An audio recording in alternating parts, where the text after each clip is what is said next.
The Sahara Desert is by far the largest hot desert in the world. I say hot desert because by definition Antarctica and the Arctic are also classed as deserts. But if we're talking deserts in the classic sense, then the Sahara outshines all other hot deserts by a considerable amount.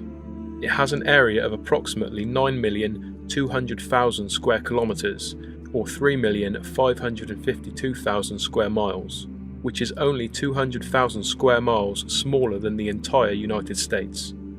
It is bordered by three seas, the Red Sea to the east, the Mediterranean to the north, and the Atlantic to the west.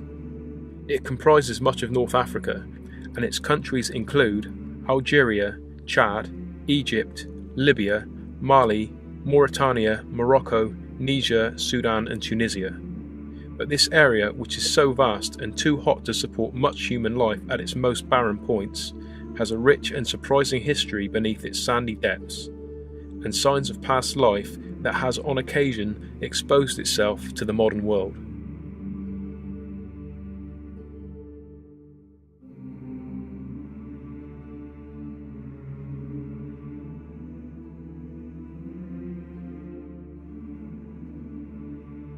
We begin not in one of the most barren regions, but on the edge of the Sahara, in southern Tunisia, where in 2014 the remains of an extinct species of crocodile was discovered, a crocodile that was twice the size of the largest known crocodile today. Its speculated weight was 6,600 pounds or 472 stone, and it measured 32 feet or 9.7 metres in length. The terrain in the area at the time of the croc's life is thought to have been a lagoon facing the ocean, which would have been perfect for the sea-dwelling creature. Being a sea crocodile, the snout was longer and narrower than today's crocs, allowing it to glide through the Mediterranean Sea with ease, and being as large as it was, would have been at the top of the food chain in the area. The skull alone is a massive 5 foot in length, and the paleontologist Frederick Fanti of the National Geographic, who made the discovery, stated that the head was as big as himself. Originally thought to have died out in a mass extinction some 150 million years ago between the Jurassic and Cretaceous period, carbon dating tells us that this particular specimen lived around 120 million years ago, suggesting that the extinction was not as widespread as we first thought, meaning it was alive during the Jurassic period. However, the Machimosaurus rex, as it is now known, is not the largest crocodile found in the Sahara region. Between 1946 and 1959, the remains of a crocodile named Sarcosuchus or supercroc were unearthed by French paleontologist Albert Félix de la Parente.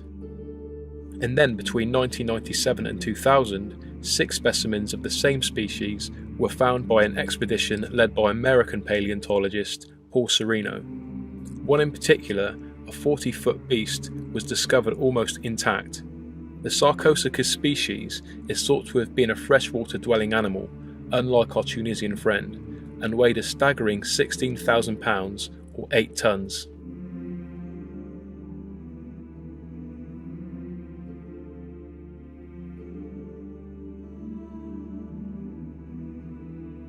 Paleontologist Paul Sereno is also at the heart of our next case. Well known for his discoveries of dinosaur remains, the American stumbled across remains of 10,000-year-old humans whilst looking for dinosaur fossils in the mid-2000s. Sereno and his expedition team counted dozens of skeletons when the discovery was made in Niger in the Teneri region of the Sahara. But the answers to this newfound mystery would have to wait another 5 years to be answered, due to the civil unrest in the Mid-Sahara region.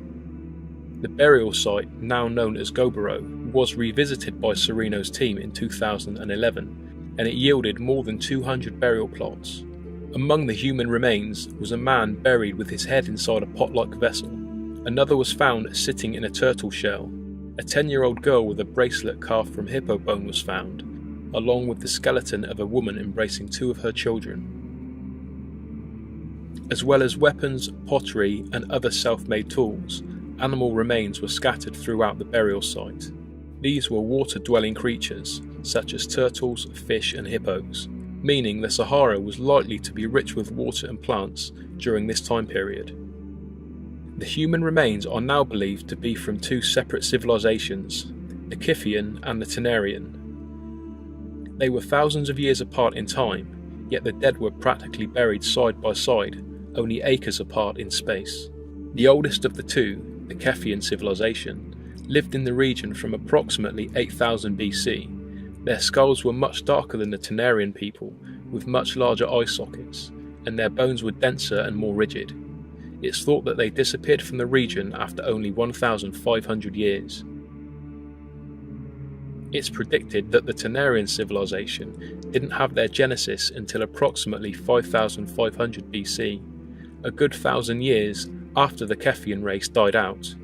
But they are said to have lasted 2,500 years, bringing the end of their era at around 3,000 to 2,500 BC, which is when the wet, green Sahara of old began to dry out in the desert that we know today.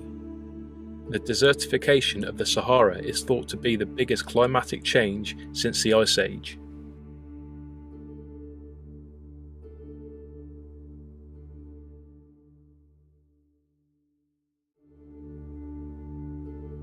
In 2008, paleontologists Nizar Ibrahim from the University College of Dublin and Dr. Dave Martill from the University of Portsmouth, England, unearthed two new species of dinosaur beneath the Kemkem beds, southeast of Morocco, near the Algerian border. One was believed to be a pterosaur, or flying reptile, identified by a fragment of beak, and the other a sauropod, or long-necked, long-tailed dinosaur, which was identified by a 3-foot piece of bone, which indicated to the expedition members that the beast was 65 feet, or 20 meters in length.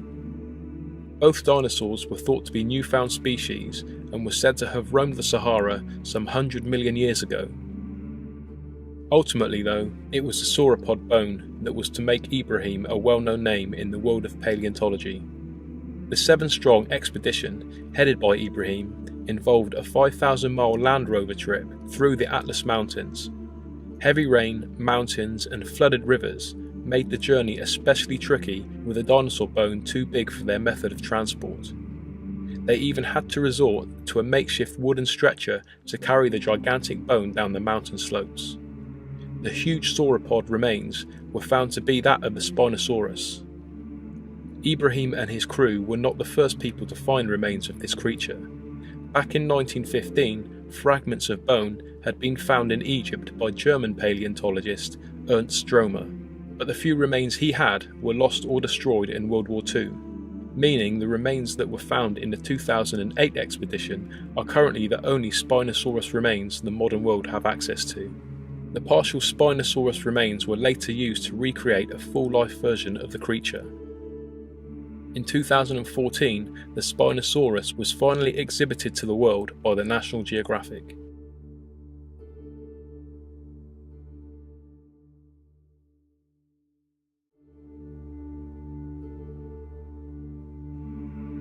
Another layer of time hidden from the sands of the Sahara was brought to light in 2015 when a Japanese Earth observation satellite spotted the remnants of a large and ancient river in Mauritania, west of the Sahara.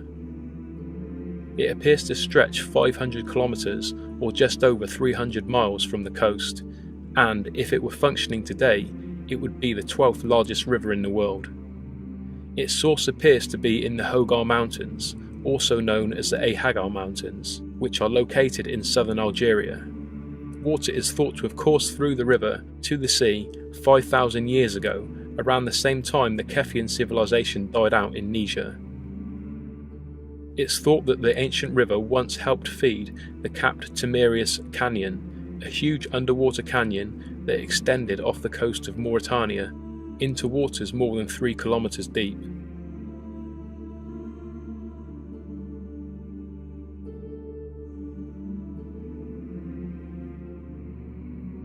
The next discovery takes us back to the year 1902, and it epitomizes the meaning of deep time.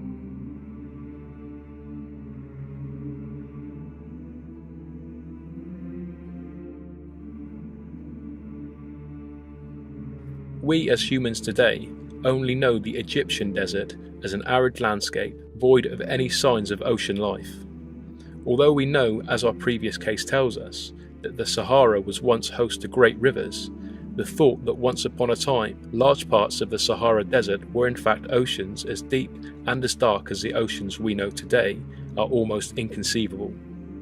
But in 1902, 93 miles southwest of Cairo, a group of prehistoric whale skeletons was unearthed.